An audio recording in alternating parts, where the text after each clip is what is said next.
Hi mga guys, kamusta po? Mga ka-isonda ko po dyan. At ito yung final na part 4 na gagawin po natin. Model nga pala po ito ng Honda Click version 2, yung front nya, cover.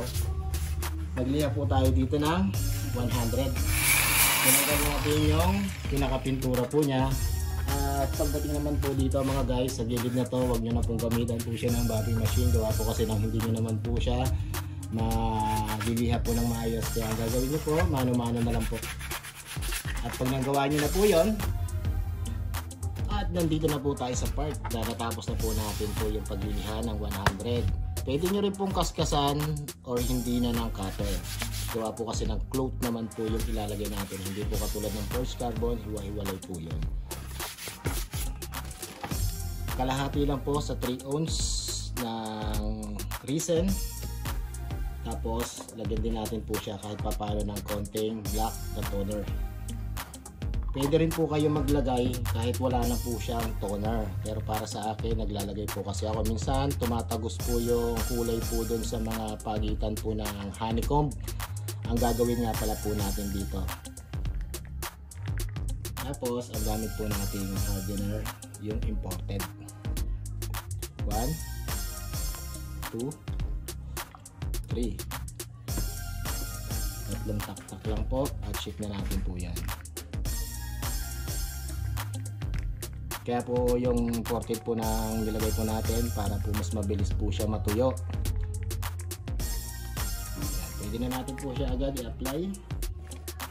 Sa pag-a-apply, make sure po lahat ng parte ay malalagyan po natin siya.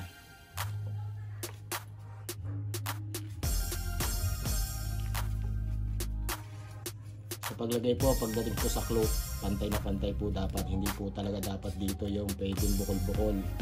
At yung lawa-lawa, kasi po bubukol na rin po yun doon sa ilalatag nyo po na banig. Kung ano man ang gagamitin nyo, kung carbon, wheel carbon, honeycomb, o yung tube na 3D. Dapat po make sure na pantay po siya at wala siyang mga dumi-dumi na bubukol po sa kanya. Para sa ganon, yung ilalatag nyo po na cloth ay pantay. Kasi pag hindi po yan nagpantay, magkakaroon po kayo dating po sa pagliliha. Minsan tatamaan po yung banig at yun po ang magiging sanhi ng pagkasira po ng design.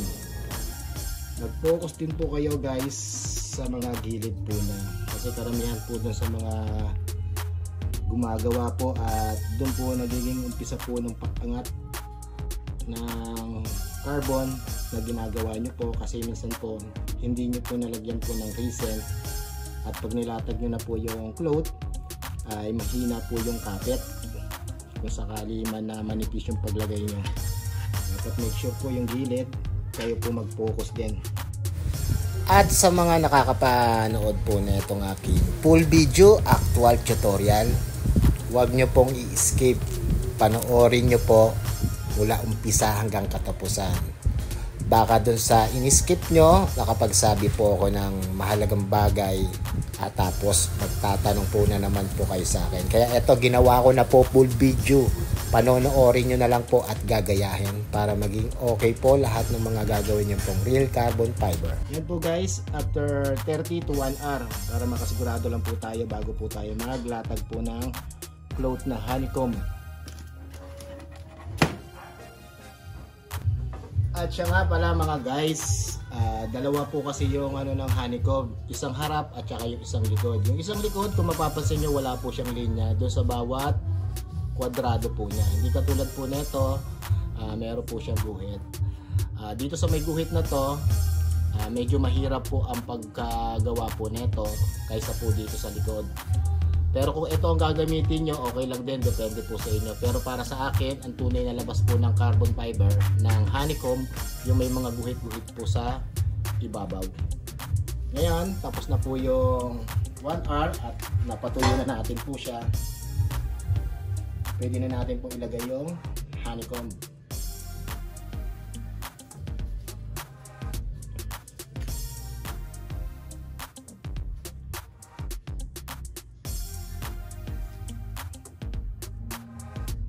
Sa paglagay nga pala po ng honeycomb mga guys, dapat gitna.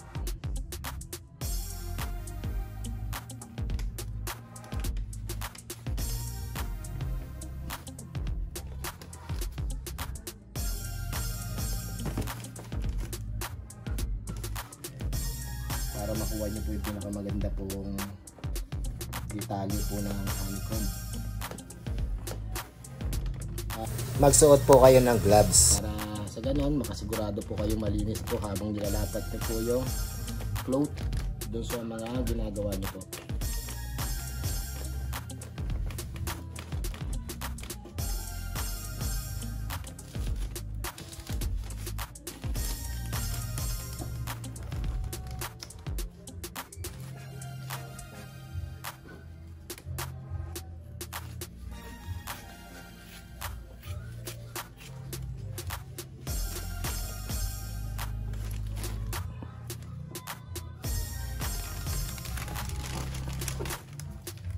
Sobra lang po kayo ng gupit para sa ganon hindi po masira yung parte po dulo po ng panel na ginagawa nyo.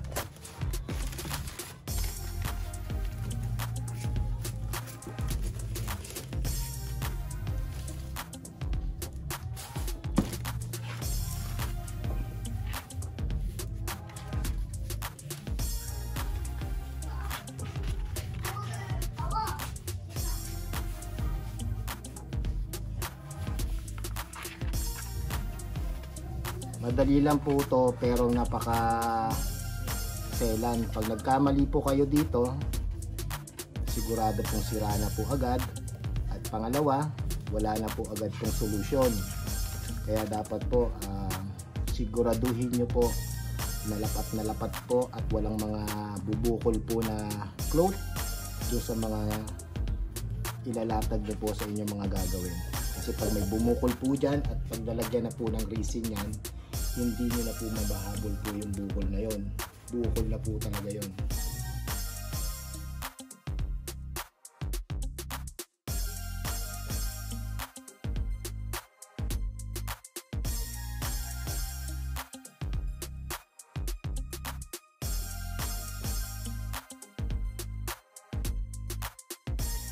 Dito sa mga gilid na to guys, dito kayo mag-focus kung dapat na. Huwag nyo hayaan po siya na umangat. Dahil pag umangat yan at nalagyan na po ng resin yan, yung angat na yun, hindi nyo na po mababalik yun kasi matigas na po. Dapat hanggat malambot pa, is latag nyo na po ng maayos at double check nyo po lagi bago kayo mag-apply ng resin. Ayan, katulad po niyan, umaangat po siya. Ilalapat nyo lang po yan ng maayos mga guys.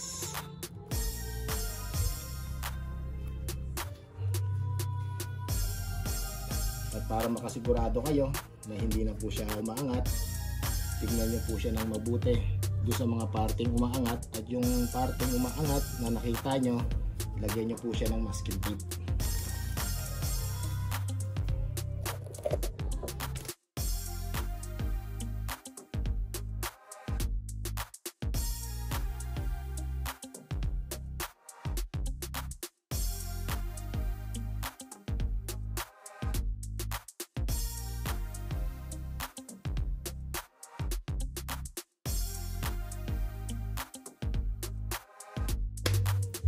Pwede na po siya natin lagyan po ng resin. Sa paglagay po ng resin, ang gamit po nating hardener, yung ordinary. Alam niyo kung bakit? Ganito po dapat. At ito po guys, naglagay na po tayo ng resin. Kalahati lang din po nilagay po natin. Tapos yung gagamitin po natin na hardener, yung ordinary. Pag taob nyo ganyan, pindutin nyo lang po ng isang beses, okay na po yun. Shake po natin kasi dito sa hardener po na ordinary, hindi po agad talaga nag-mix po agad yung hardener sa resin nya, at yan po yung kulay nya, medyo balabo.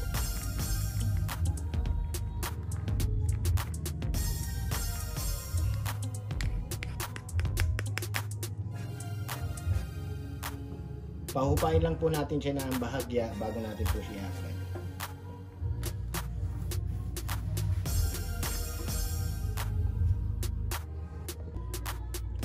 At yan guys, nahupa na siya sa 1 minute. Pwede na natin po siya apply ng dahan-dahan. Sa pag-apply nga pala po na ito, kung ano pong klase yung paglatag nyo po dun sa vertical line.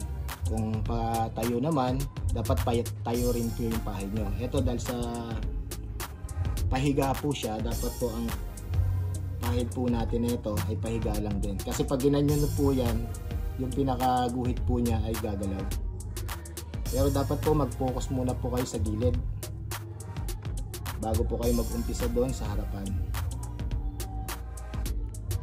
Tapos yung pagpahid nyo po ng resin, palagpasin nyo lang po ng konti doon sa cloth para pag in-slice nyo po siya ay medyo matigas. Kasi kung kakapusin po yung pahid nyo po doon sa cloth ng resin ay malambot po siya pag kayo nag-cut. Masisira pa po yung design pag malambot po. Dapat po matigas po siya bago nyo po siya i-cut. At kagandahan po na itong ano na to, ng hardener na to, ito yung ibig ko pong sabihin. Kaya po yung ordinary po yung ginamit natin, gawa po kasi ang habol po natin dito ay mapasok ng resin yung pinakaloob po ng cloth. Kasi kung gagamit po tayo dito ng hardener po na imported, at doon po kayo magugulat. Yung napahiran nyo po na hindi naman pinasok tas biglang tumigas ay hindi na rin po yung papasukin sa bawat pahid nyo kasi natigas na eh. Hindi po katulad nito, pinapasok po niya po talaga kasi gawa po kasi ng matagal naman po tumatuyot at sumisiksik po ito doon sa mga singit na pwede niyang pasukin. At kung nahabaan kayo mga guys sa video na to, actual tutorial nga po eh. Ipinapakita ko na sa inyo step by step lahat ng pwede nyo pong gawin. Kasi kung halimbawa pong ipapass forward na naman po natin at mga ipapakita lang natin dito yung mga ginagawa ko na shortcut, hindi nyo na naman po maintindihan. Kaya ang sinasabi ko nga po sa inyo lagi, panoorin nyo mula umpisa hanggang katapusan, pakinggan nyo po, tingnan nyo po kung ano po yung ginagawa ko, yun lang po. At para magaya nyo po sa halimbawa po kayo mag-DIY ng sarili nyong real carbon fiber. Syempre pagdating po sa real carbon fiber, talagang napakahirap po nyan sa lahat-lahat. Lalong-lalo na ang forged carbon. Etong cloth, mahirap din po pero maselan. Gawa po kasi pag nagkamali po kayo dito sa paglilihams at tinamaan po yung cloth, sira na po. Hindi nyo na po yan pwede pong i-retouch, hindi katulad ng forged carbon. Yun lang po yung kakaiba po dito sa dalawa na po na to, sa mga cloth at sa mga forged carbon, mga metallic. Kaya mga guys, mga kaisonda ko dyan, panoorin nyo lang po at iwas-iwas po tayo. Tanong, ito na nga full video na po, binabahagi ko na sa inyo kung paano po gumawa po ng real carbon fiber. At bilang suporta po mga guys sa aking YouTube channel, huwag nyo pong kalimutan mag-like, comment at share. Syempre huwag nyo kalimutan mag-subscribe. Pag nag-comment po kayo, pwede po bang paki-comment na lang kung taga saan po ba kayo para alam ko at makita ko po kung saan po nakakarating yung actual tutorial ni Ace Honda. At dito po guys, bali natapos na natin po yung pag-a-apply po ng first coat ng resin para lang maiwasan lang po natin maggalaw po yung pinaka-linya po ng mga pahiga po na linya sa honeycomb. At pag natuyo na po yon, syempre nalagyan na natin po siya ng resin, hindi na po siya gagalaw. At dito po guys, magse-second coat na tayo. Base sa nakikita nyo guys, yung baso halos mapuno na po. Maglalagay po tayo dito ng hardener po na imported. Kasi kagandahan po na ito ng imported na to, magpapakapal na tayo at iiwasan na natin po yung lawa po doon sa gilid. Gawa po kasi na pag kumapal na po yung lawa po doon sa gilid, mahihirapan na po tayo mag-cut. Pero dito guys, pwede na natin i-cut ng cutter pero nag-pull coat po tayo lahat kasi mahirap po hawakan yan, baka madumihan. Iwas muna po tayo sa dumi. Kaya ang gagawin lang po natin, magpapahid lang po tayo dito ng magpapakapal po ng resin. Para sa ganun, pag makapal na po, pwede na po natin i-cut. Pero make sure mga guys na wag nyo pong palalawain po yung resin doon sa gilid kasi talagang mahihirapan po kayo sa pagdating po sa cut. Pero kung halimbawa meron naman po kayong pamputol ng mga mini grinder, katulad ng ipapakita ko po mamaya, pwede naman po. At magtsatsaga lang po talaga kayo mag-cut para mas maging pulido po yung pagkaputol nyo po ng cloth doon sa gilid. Ayun naman po talaga mahalaga eh. Lahat po dapat ng gagawin nyo pulido. Kasi sa panahon ngayon, talagang lahat po ng tao, lahat ng papagawa, ay lahat po sila ay puro lahat masiselan. Dapat pag ikaw ang gumagawa, yung nagpapagawa sa iyo maselan, dapat mas maselan ka pa. Para pag naibigay mo na yung project na pinagawa niya, ay maging perfect na lahat. Ganun lang po guys, dapat mas maging maselan tayo dahil kasi tayo po ang gumagawa sa lahat ng mga pinapagawa po nila. Sa pagdating po sa real carbon fiber o kahit ano po man na project po, pagdating po sa mga ginagawa nyo, katulad po ng mga paint, hydrographics, lalong-lalo na yung real carbon fiber. Hindi pwede dito guys yung pwede na. Dapat dito pwede na. Kasi kung halimbawa pwede na, ibig sabihin, meron pa siyang mga error na ginawa at hindi niya kayang puliduhin. Dapat po dito sa real carbon fiber, pulido po dapat ang lahat sa paggagawa po nito. Kahit saan, kahit pagdating po sa paint, sa hydrographics, dapat maging pulido at masanay na kayo gumawa po talaga ng pulidong pulido.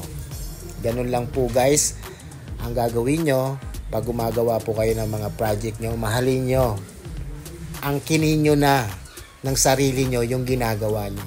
Kasi once na nakita po ng iba po yan, talaga namang ang sarap po pakinggan na the best ang gawa natin.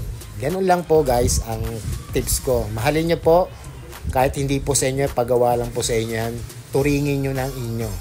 Para pag ginagawa nyo po yan, madadama nyo po na ang ganda pagdating po sa dulo, pagdating po sa katapusan.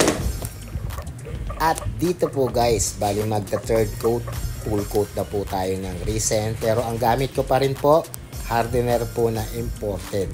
Gawa po kasi na magpapakapal na po tayo dito ng resin ng todo.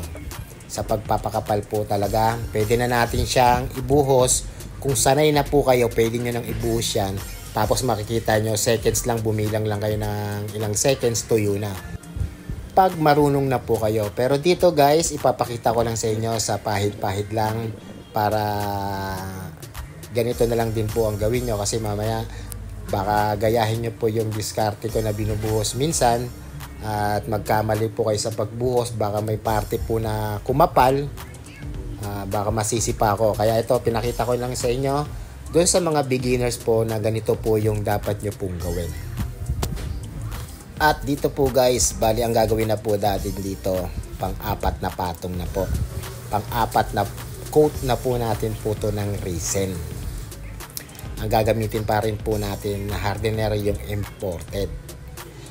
Pag nakita nyo na po guys, yung mga sinasabi ko sa inyong guhit-guhit at lumagpas na doon yung resin at kung makikita nyo ay pantay na, ibig sabihin okay na po yon. Pwede nyo na po siyang lihain.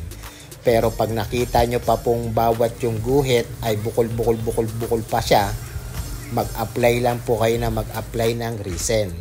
Para sa ganon, pag nagliha po kayo, hindi po siya tatamaan. Kasi once na bukol pa po yung mga linya na po na yon, ay pag niliha nyo, masisira po yung design. Parang ganyan po mga guys, kung makita nyo po yung parteng gitna na yan, pantay na po siya. Pero dito sa gilid ay medyo may bukol pa.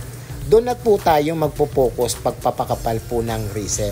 Para sa ganun, pag nagliha na po tayo, hindi na tayo mangangamba na tatamaan po siya ng liha po natin at hindi na po siya masisira.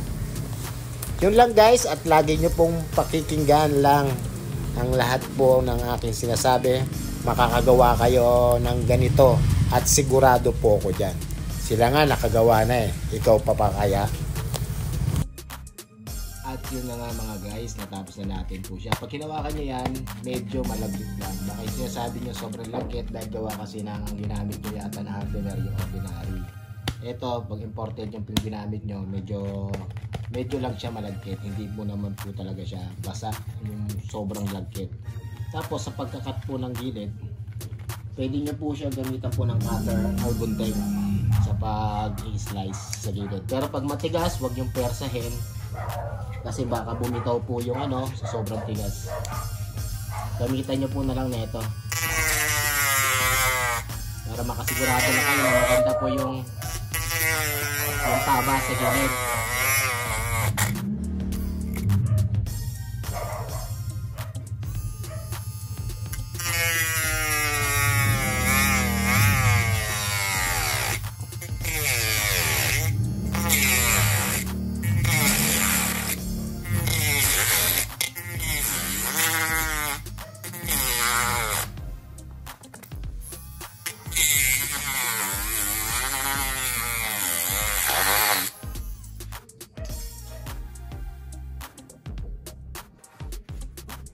At ito na po guys, nakat na po natin. Yung mga sobra na hindi po natin siya napantay, ang gagawin nyo po, lilihain nyo po siya. Ito po yung gamit ko sa pagliha po sa mga gilid. At dahan-dahan ko po yung nililiha.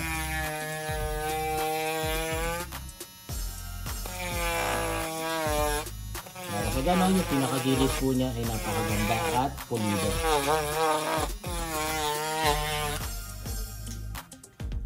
Tapos pag nagawa nyo na po yun at napantay nyo na, pwede na natin po siya lihain sa sanding machine. Gabing nga pala po natin na liha 120. Sa pagliliha po na ito, at kung hindi po kayo marunong, huwag po kayo gumamit ng sanding machine. Mano-manuhin nyo na lang po na pag-sanding na meron po siyang block para sa ganun pantay po siya. Sa bobbing machine ko, ito po yung gamit ko. Ganito lang po ako magliha kung sakaling gagawa po kayo.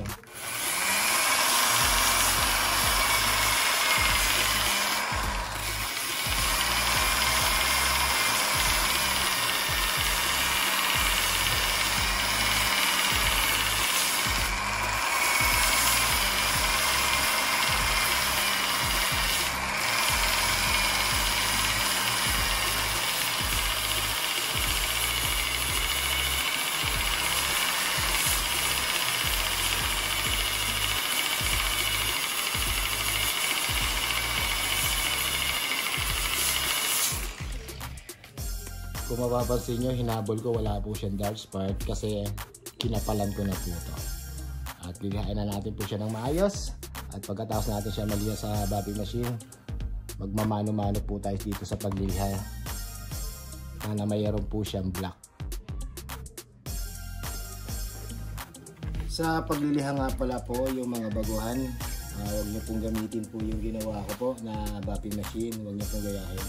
Pero kung para makasigurado po kayo, gumamit na lang po kayo ng mga kahoy na patag, tapos ano nyo sa liha, at yun ang gamitin nyo pang sanding. Para sa ganon, pantay po siya. Pero sa bawat kuskus nyo po mga guys, titignan nyo kung may lalabas po na cloth. Pag lumabas na cloth, huminto po kayo, baka mas lalo pa po masira pag tinuloy nyo pa po yun. At pag may lumabas na cloth, lagyan nyo ulit ng resin, patungan siya ng patungan, tapos lihain nyo ulit po siya. Sa mga ganito po, mano-mano po natin yung mga gilid. At dahan-dahan po natin, lalong-lalo na sa mga ganitong kantuan. Ayan po yung madalas na hindi nyo napapansin, pag naliliha kayo, napupudpud po agad yan. Yung mga ganyan pong design. At ito na po guys, yung final liha na natin, napantay na natin po siya. Base sa nakikita nyo, meron mga bird spot. Ayan, nilalagay pa po tayo dyan ng resin.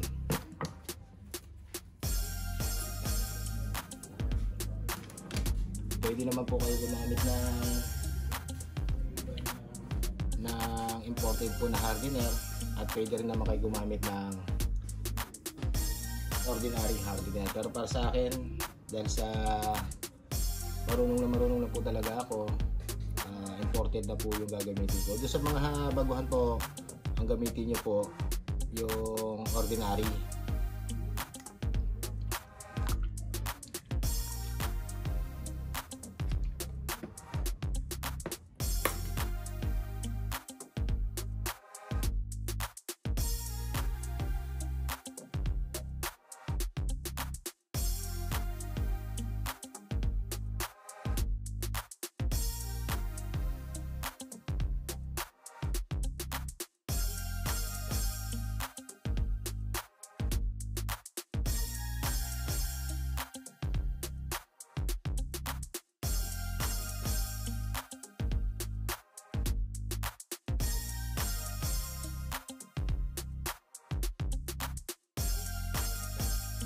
At eto na nga po guys, ang pinaka-final.